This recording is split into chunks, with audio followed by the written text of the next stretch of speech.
Évangile de Jean, chapitre 2. Et je remercie le Seigneur parce que le message a été confirmé dans une prière tout à l'heure. Des fois, il y a des dimanches où on sait longtemps à l'avance ce que Dieu dit, et des fois, on ne sait pas. C'est pas vraiment. C'est pas vraiment parce que la parole est riche. Vous savez, on peut prendre n'importe quelle histoire et puis prêcher pour prêcher. Mais comme je dis toujours, c'est la parole du jour qui nous intéresse. Qu'est-ce que Dieu veut dire aujourd'hui? Qu'est-ce que Dieu veut dire aujourd'hui? Donc on va rester attentif et concentré. Évangile de Jean, chapitre 2. Et on va lire à partir du verset 13.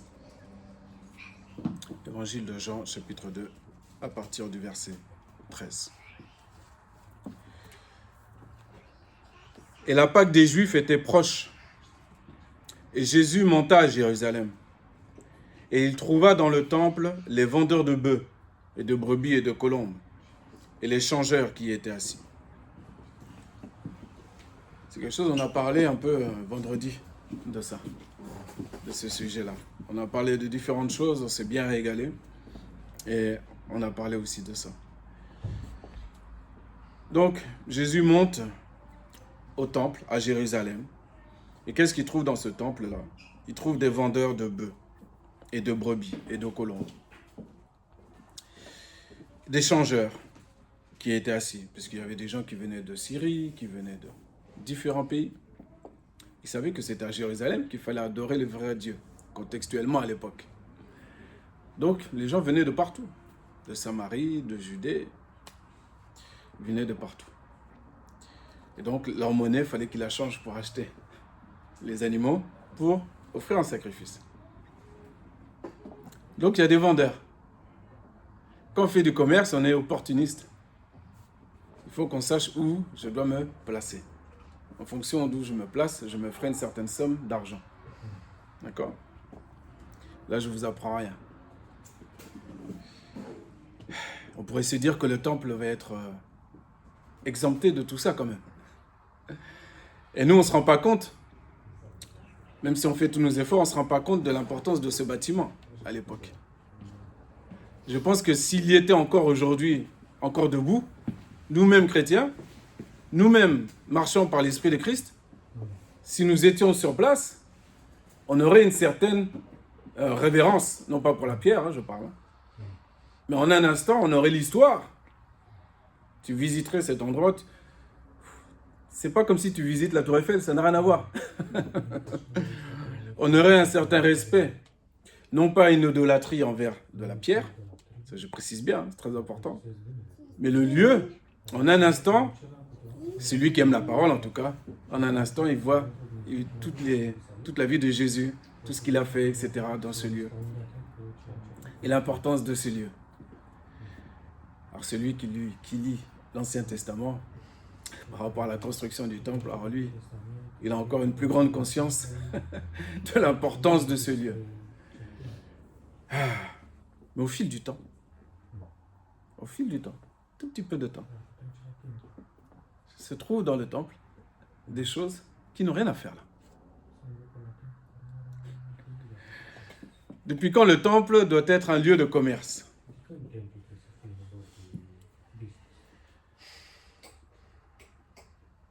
C'est facile à dire pour nous aujourd'hui.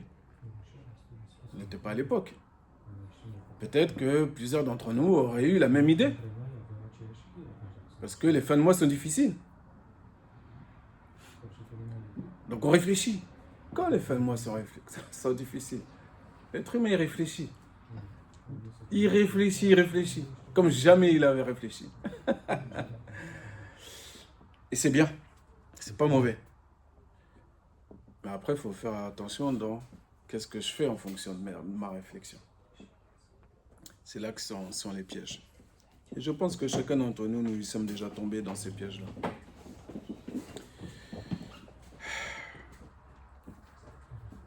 Donc, au verset 15, qu'est-ce que Jésus fait? Et ayant fait un fouet de cordes. Et j'imagine que les cordes de l'époque, là, c'est des cordes très épaisses, très dures, pour tirer les bœufs, là. Et d'autres matériaux. Des cordes bien solides. Et qu'est-ce qu'il fait avec ça? Il fait un fouet. Oh. Là, c'est plus le petit Jésus dans la crèche, le petit Jésus qu'on raconte des histoires, que les gens dessinent d'une manière, tout mignon, tout gentil. Qu'est-ce qu'il fait? Oh là là, qu'est-ce qui lui arrive? Il fait un fouet. Qu'est-ce qu'un fouet va venir faire dans un temple? Qu'est-ce que un peu d'autorité supplémentaire, un curseur d'autorité supplémentaire, qu'est-ce que ça vient faire là? Et parfois, même dans l'église, quand le pasteur le fait, on est surpris. Parce que tu ne sais pas que même le pasteur fait, parce qu'il est contraint de faire. Peut-être lui-même, il ne veut pas. Mais il va être contraint de faire. Nous sommes des êtres humains. Donc nous voulons plus. 99% du temps. La paix, la joie, la tranquillité. Relax. Un petit pourcent de solennité. Ça ne nous dérange pas. Mais si ça reste à 1%, il ne faut pas être hypocrite. Il ne faut pas être hypocrite. Nous aimons la grâce du Seigneur. Nous aimons la grâce de Dieu. Et nous faisons bien. Nous aimons quand mon frère, quand ma soeur ne me juge pas, mais qu'il m'aime, qu'il prie pour moi, qu'il s'inquiète de choses. Comme tout à l'heure, le frère Antonio, tout début, il me demande si j'ai besoin de quelque chose. On peut dire c'est rien, c'est une petite phrase comme ça. Mais c'est très grand devant Dieu. C'est très grand devant Dieu. C'est le cœur qui s'exprime.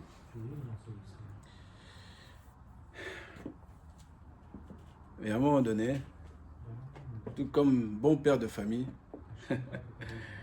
quand il y a des choses qui vont de travers dans la maison, il y a des moments où, comme ça a été trop longtemps, le laisser aller a été trop longtemps. Donc il y a trop de bazar. Trop. Chacun prendra l'image du bazar qui lui convient, les exemples qui lui conviennent pour sa propre vie ou sa propre maison. Mais ça a trop traîné.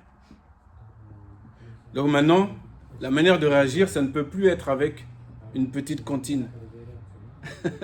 Petite comptine de bébé, et des petites phrases, des petits « s'il te plaît, je pense que ce serait mieux que tu fasses comme ça, comme ça. » Non, non, non. Dieu, nous on veut intervenir comme ça. Même vis-à-vis de notre prochain. On n'a pas envie de le secouer durement, jamais.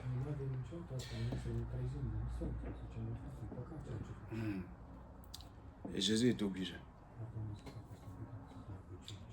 Il était obligé. Et je ne pense pas qu'il a pris plaisir. Je ne pense pas du tout qu'il a pris plaisir à faire ça. Mais il est obligé. Parce que c'est comme quand on est malade. Il y a des traitements où parfois il suffit, je prends un exemple comme ça, banal, mais il suffit d'un peu de paracétamol et puis que tu restes un peu au lit. 1 jour, 2 jours. Mais il y a des bactéries qui ne sortent uniquement avec un traitement de choc. Radiothérapie, chimiothérapie. C'est très dur pour notre être. C'est agressif. Mais c'est comme ça que, sur le plan médicinal, en tout cas terrestre, ils vont traiter à la racine la bactérie cancéreuse. Spirituellement, c'est la même chose. Jésus prend autorité. Toi aussi, dans ta maison, tu dois prendre autorité. De quoi je parle? Ne rentre pas chez vous et commencez à parler fort, à crier fort et à dire, voilà, maintenant, ça va se passer comme ci, comme ça. Je ne parle pas de ça. Je ne parle pas de ça. J'espère, et j'ose espérer, que vous avez déjà dépassé ce cap-là. Et que quand vous parlez, votre parole a suffisamment l'autorité de Christ qui suit derrière pour que la chose s'accomplisse. Si ce n'est pas le cas, il faut se demander, est-ce que je suis assez en Christ? Est-ce que moi-même je suis soumis à Christ suffisamment pour que quand je parle, comme Dieu dit que la lumière soit, la lumière fut. Quand je dis à mon enfant, fais telle chose, c'est comme mon père. Il y a la puissance qui sort derrière les mots. Ce n'est pas les mots, hein, c'est ce qui sort derrière. L'enfant, il capte l'intention qui est derrière. Donc, suivant la personne qui lui dit, il va le faire tout de suite. Ou une autre personne, il va attendre 15 jours, 3 mois. Il y a un souci. Nous devons réclamer cette autorité de Christ.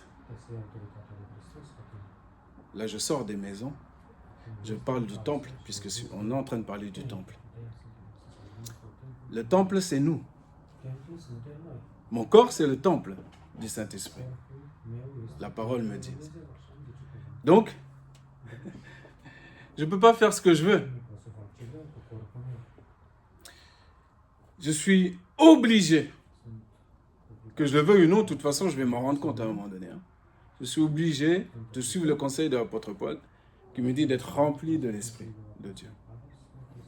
Et de réclamer, de rechercher ça, d'être toujours rempli.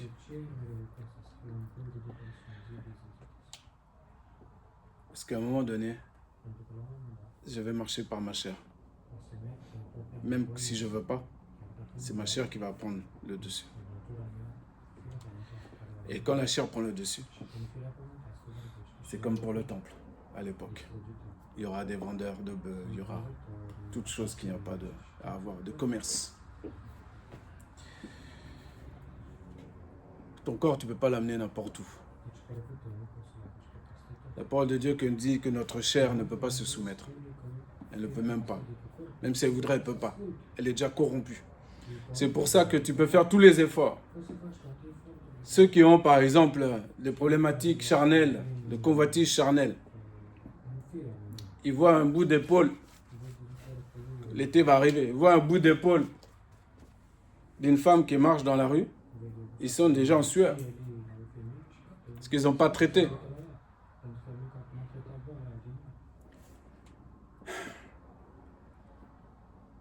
Donc, soit on choisit de marcher dans l'hypocrisie ou dans la vérité. Je prends mon miroir et je dis, hé mon gars, je me parle durement, je me secoue, je fais un fouet avec une corde, bien sûr.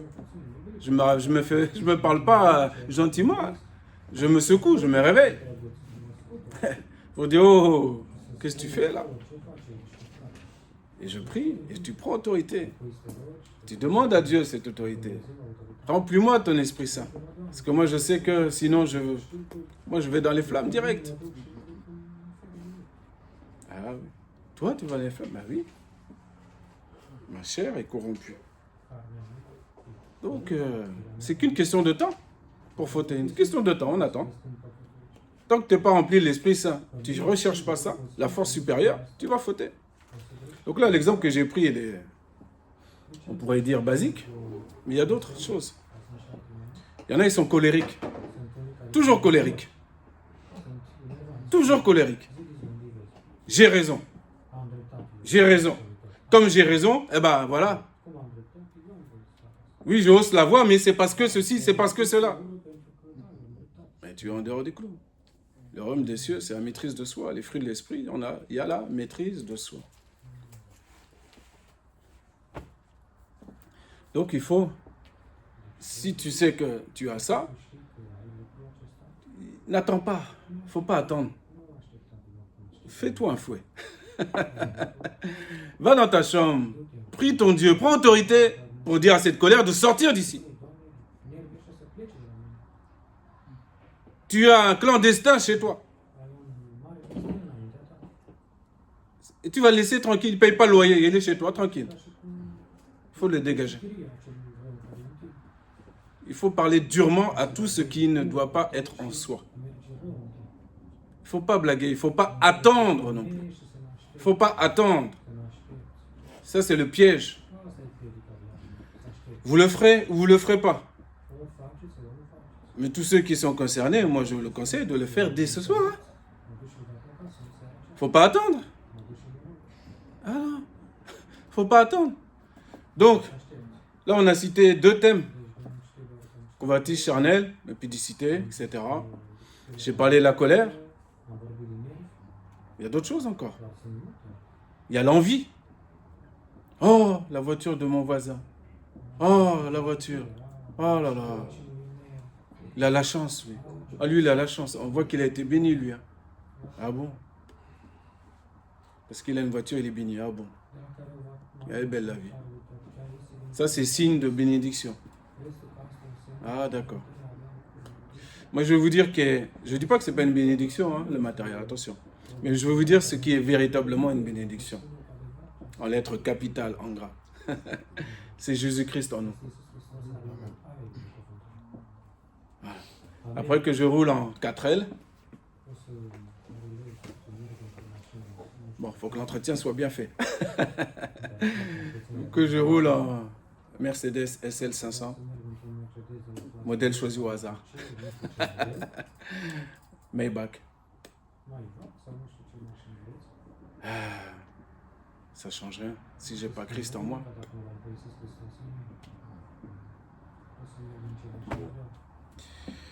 Prenons autorité, faisons-nous un fouet de corde pour faire sortir les choses dont nous savons très bien qui n'ont pas leur place en nous. Pourquoi?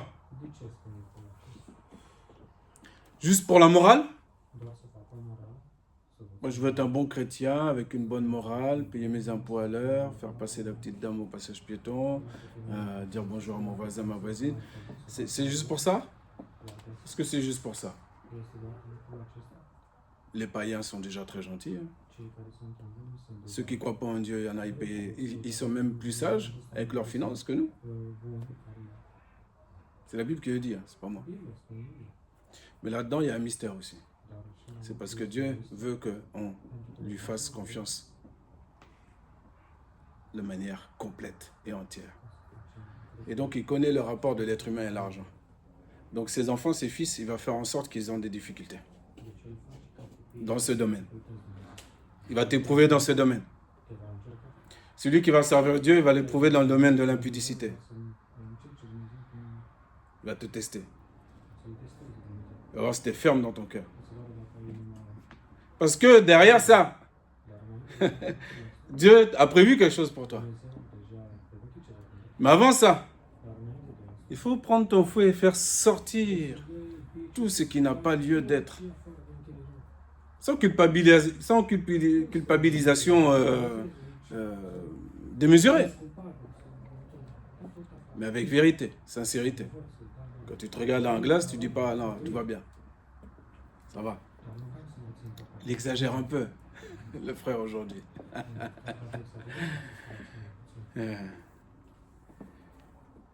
Alors pourquoi on doit faire ça? Eh bien, Jésus dit, au verset 15, on va reprendre le verset 15. Et ayant fait un fouet de corde, il les chassa tous hors du temple, et les brebis et les bœufs, et il répandit la monnaie des changeurs et renversa les tables. Oh, Jésus n'est pas poli. Qu'est-ce qui se passe? Pas gentil ça. C'est pas ses affaires en plus. Est-ce que c'est pas ses affaires? Question.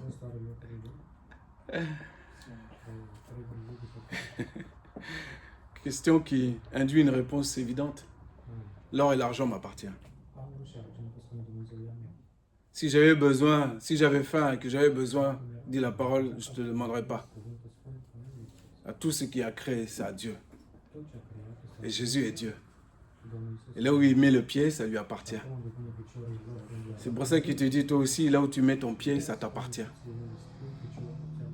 Ça t'appartient, ta maison t'appartient, ton corps t'appartient. Ça n'appartient pas aux étrangers, aux clandestins. Donc si tu as un clandestin en toi, qui s'appelle colère, qui s'appelle impudicité, qui s'appelle vol, qui s'appelle mensonge, qui s'appelle je ne sais quoi, il faut le faire sortir. Il ne faut pas attendre. Il faut être ferme là-dessus. Il ne faut pas attendre.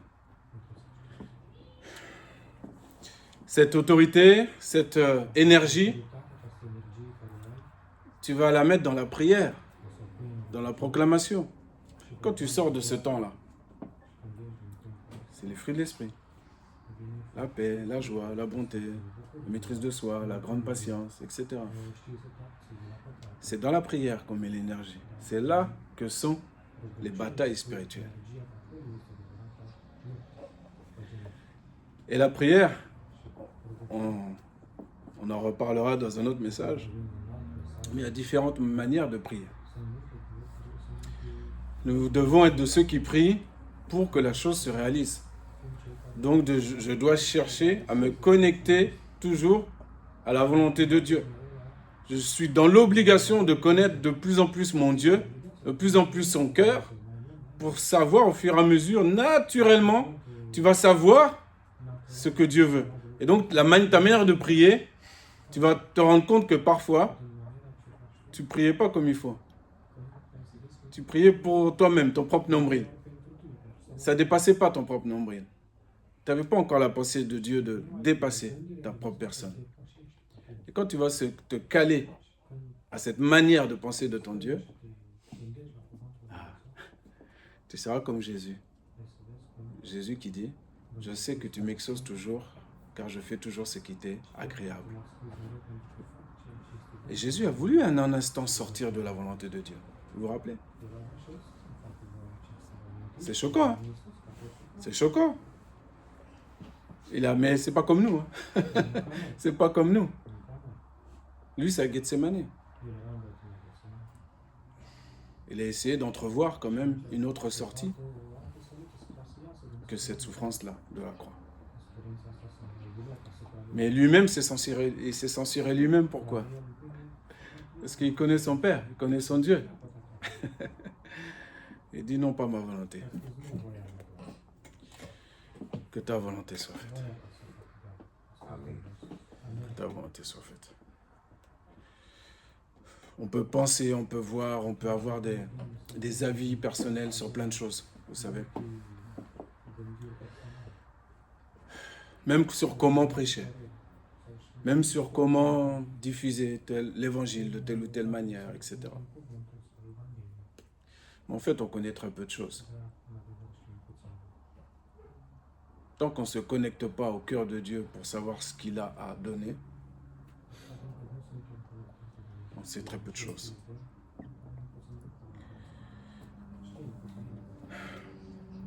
Alors on poursuit. Verset 16. Et il dit à ceux qui vendaient les colombes, ôtez ces choses d'ici. Ne faites pas de la maison de mon père une maison de trafic. Jésus a fait sa part. Jésus a fait sa part dans ta vie. Il a commencé quelque chose dans ta vie. Il a fait sa part. Il a fait sa part là où toi, tu n'as pas de force. Tu n'as pas la puissance de faire, ni l'intelligence, ni la sagesse. Ok?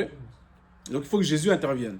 Il faut que Jésus lui-même prenne le fouet et qu'il fasse sortir les vendeurs. Mais là, vous voyez que aux vendeurs de colombes, il leur dit à eux de faire sortir, de partir. C'est à vous maintenant de faire. Jésus ne va pas tout faire pour nous. Nous, on a notre part. On a notre part aussi. Ôtez ces choses d'ici, ne faites pas de mon père, de la maison de mon père une maison de trafic. Et ses disciples se souvinrent qu'il est écrit, le zèle de ta maison me dévore. Après le psaume 69 qu'on a lu en introduction. Les Juifs donc répondirent et lui dirent, quel miracle montres-tu que tu fasses ces choses? Jésus répondit et leur dit, détruisez ce temple et en 3 jours je le relèverai. Les Juifs donc dirent, on a été 46 ans à bâtir ce temple et toi tu le relèveras en 3 jours? Jésus a choqué en son temps, il a choqué les gens, il a choqué les religieux. Et celui qui est libre en Christ, il choque le religieux. Il choque le religieux. Il y a des faux chrétiens, des faux frères qui ont été introduits à l'époque de l'apôtre Paul dans les assemblées pour épier La parole nous dit épier la liberté que les chrétiens avaient. C'est quoi cette liberté-là? Ah oui. Parce que ce qui est religieux, il y a des principes. Il faut faire ceci, il faut faire cela, il faut faire cela, il faut faire cela. Tu rentres dans l'église, il faut faire un signe de croix à l'endroit, à l'envers. Tu tournes. Voilà. Chez les bouddhistes, c'est autre chose. Chez les musulmans, c'est autre chose. Il faut prier 5 fois par jour.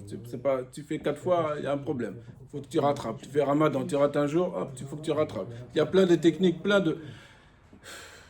C'est triste pour ceux qui ne sont pas renouvelés. Mais on se rend compte de la bêtise de tout ce qui est religieux. Vous êtes vivant et vous serez vivant à cause de votre foi en Jésus-Christ. Vous êtes l'esclave de personne. C'est très clair. Si je dis que je suis esclave de quelqu'un, à part Jésus-Christ, je ne vois pas qui. Ce sera pour signaler l'attachement. L'attachement au Seigneur. Je suis attaché. Hey. On a été 46 ans à bâtir le temple. Tu te prends pour qui? Et parfois, on annonce l'évangile aux gens. Ça chamboule leur vie. Ils ont un vécu. Ils ont un statut social. Ils ont des expériences, etc. Et toi, tu viens avec Jésus, avec la simplicité de l'évangile. Donc, la seule chose que je dois faire, c'est croire. C'est ce que tu es en train de me dire. C'est pas assez compliqué ton affaire. C'est pas assez compliqué ton affaire. Et ces choses-là, ces méthodes-là rentrent aussi chez nous. Tout doucement. Pour tel problème, il faut que tu jeûnes tant de jours. Pour telle chose, il faut que tu pries comme ça. Pour telle chose, il faut que tu fasses comme ça. Fasses comme ça, fasses comme ça. Tiens, on pourrait faire une chanson. Ça sonne. Et à un moment donné, c'est pour montrer la bêtise du truc. Hein. Nous, on est Ésaïe 61. Libérez les captifs. Je suis libre. Donc, je suis sous un joug de aucun être humain qui puisse exister sur la terre. Ma part à moi, c'est d'aimer mon prochain. Croyant ou pas croyant, ça ne change rien. Je dois l'aimer comme moi-même. Premièrement, je dois aimer mon Dieu de toutes mes forces, de tout mon cœur, etc. Et ensuite, mon prochain. Et si ces deux choses sont faites, déjà, c'est bien. Déjà, c'est bien.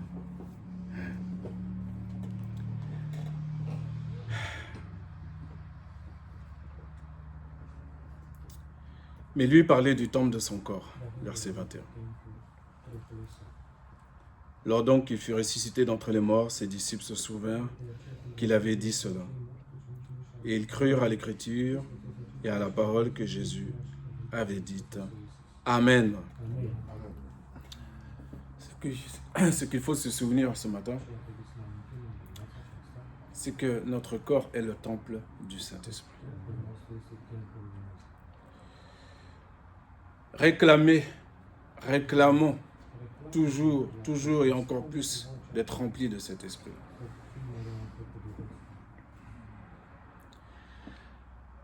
Ne cherche pas à savoir, est-ce que j'ai le Saint-Esprit? Ça aussi, c'est des choses qui sont dites parfois et ça perturbe les gens. Mets ton énergie à pratiquer, à obéir à la parole de Dieu, puisque dans Acte 5, tu as vu que le Saint-Esprit est donné à ceux qui lui obéissent. Donc tu as déjà une piste. N'attends même pas de ressentir quelque chose particulièrement physiquement dans ton corps et dans ton âme. N'attends pas pour obéir. Ça va tomber sur toi. Ça va tomber sur toi.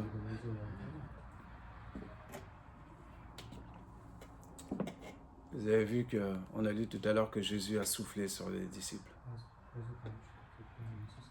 Il a dit quoi? Recevez l'Esprit Saint. La terre n'a pas tremblé, oh! Il n'y a pas eu de tonnerre. Il n'y avait pas de projecteur, pas de sono à fond. Et il les a même pas secoués pour qu'ils tremblent un peu. Il a soufflé sur eux. Lui, il peut. Jésus-Christ. Puisque le Saint-Esprit, c'est l'Esprit de Christ. Dieu le Père. Jésus le Fils. Le Saint-Esprit, l'Esprit de Christ. Et les trois sont un. Mais ils sont un dans un ordre bien précis. Ce n'est pas le Saint-Esprit qui est en premier. Ce n'est pas Jésus qui est en premier. Jésus, c'est le premier-né de toute la création. Donc, il a été créé. Il a été créé par celui qui n'a ni commencement, ni fin. Dieu lui-même.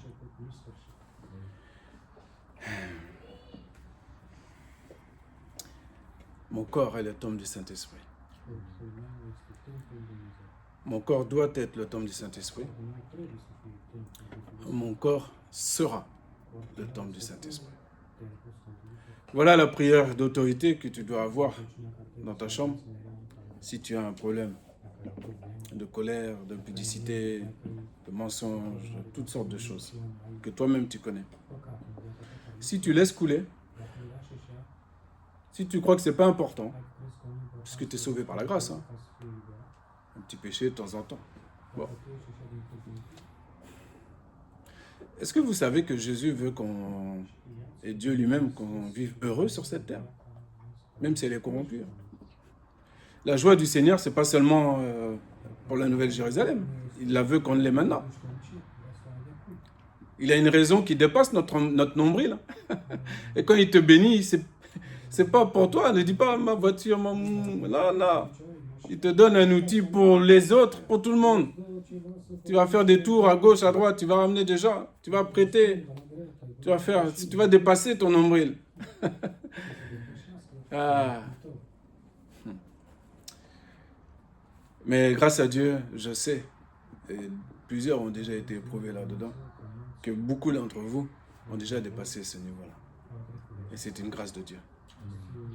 C'est une grâce de Dieu.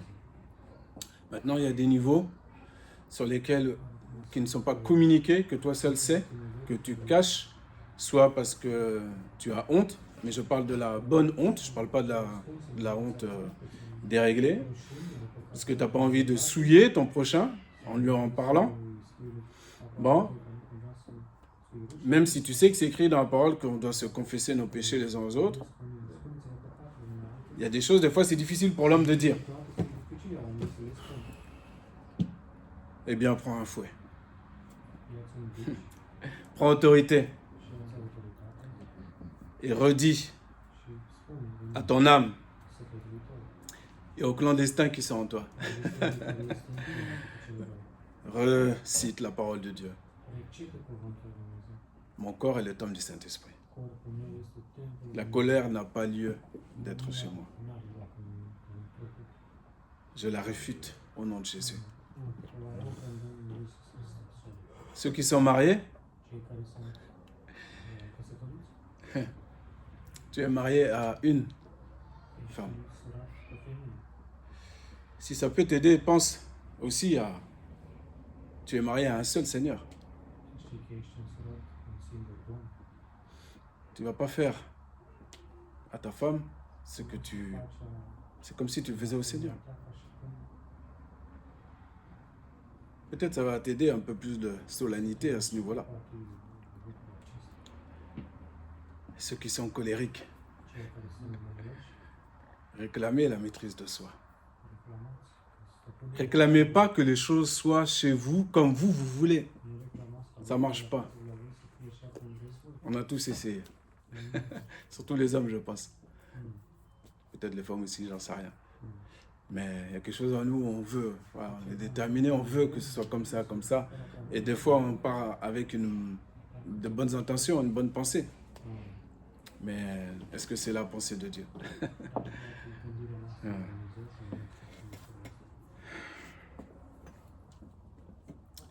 Et laissons toujours Dieu nous enseigner. Ne soyons pas comme ces pharisiens, comme ces juifs qui disent à Jésus tout ce qu'ils ont fait. En 46 ans, ils ont bâti. 46 ans, ils ont bâti le temple. Oh là là là là. Quelle merveille. C'est aujourd'hui, on fait des merveilles beaucoup, 10 fois pire, 10 fois mieux que ça, techniquement. Construit des ponts techniquement, construit des bâtiments, des tours, construit des choses qui dépassent l'entendement. Vous voyez la fierté de l'homme dans ce qu'il fait. Moi, je ne serai jamais lassé d'entendre le simple évangile de Dieu. Jamais. Je ne serai jamais embêté. Qu'on me redonne tout le temps le même conseil. Vous savez pourquoi? Parce que l'apôtre Paul a dit, quand j'ai entendu l'apôtre Paul qui disait « Je ne me lasse pas de vous répéter sans cesse les mêmes choses, car cela est à votre salut. » Eh bien, je me dis, allez, je ne vais pas me faire mon fier. Seigneur, si tu me dis ça, ok, je vais faire. On est au garde à vous. Pourquoi au garde à vous? Parce qu'on est une armée. Et c'est l'Éternel des armées qui commande. Si je dis l'Éternel des armées dans ma prière, et que moi je suis un soldat qui fait ce qu'il veut, il vaut mieux que je me taise.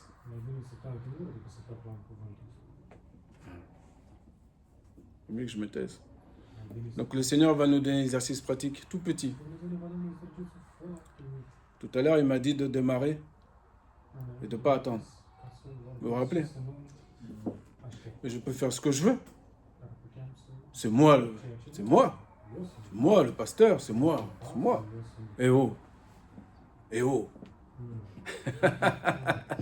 Mais avec Dieu, on fait un peu pareil, parfois on ne se rend pas compte. Il faut qu'on laisse notre Père nous guider. Tout ça, c'est pour notre bien. C'est pour notre bien. On ne va pas résister. Il ne faut pas résister. Et si on meurt à notre orgueil, à notre ego, tout ça. Comme Jésus, on va ressusciter aussi avec lui. On va ressusciter un homme nouveau, véritable. Non seulement on va le chanter, mais on le sera. Et ça, c'est très différent. C'est ça qu'on doit rechercher. Beaucoup ont soif de la parole de Dieu, du Seigneur, de Dieu, des choses de Dieu. Mais ce n'est pas suffisant. Il faut avoir faim. Il faut avoir faim. Pas juste soif. Pas juste mettre un petit vernis sur sa vie pour dire je suis chrétien. Non, il faut avoir faim. Il faut chercher les bonnes choses, les bons morceaux. Hein? Gloire à Dieu. Il va nous aider. Amen. Notre corps est le temple du Saint-Esprit. Je ne peux pas me faire n'importe quoi avec mon corps. Éternel notre Dieu, merci. Merci pour ta parole. Merci Père. Merci mon Dieu. Tu nous dis ce que tu as envie de nous dire. Et nous sommes d'accord. Nous sommes d'accord avec tout ce que tu dis. Nous ne sommes pas encore arrivés dans tout ce que tu dis. Mais nous sommes d'accord dans tout ce que tu dis. Tout ce que tu dis est vrai. C'est carré. Comme le temple que tu as montré à Ézéchiel, c'est carré. Les chambres sont carrées. Le temple est carré. Tu es merveilleux. Gloire à toi, Seigneur. Merci de bénir, Seigneur, vraiment toutes les personnes malades au milieu de nous, qui ne peuvent pas venir à cause de la maladie. On te les remet dans ta main, Seigneur. Interviens puissamment, Seigneur. Merci encore. Merci pour ta grâce. Merci, Père. Merci. Que ta parole soit gravée dans notre esprit et sur notre cœur, pour la gloire de ton nom. Au nom de Jésus-Christ. Amen. Amen. Alléluia. Gloire à toi, Seigneur. Merci, Seigneur.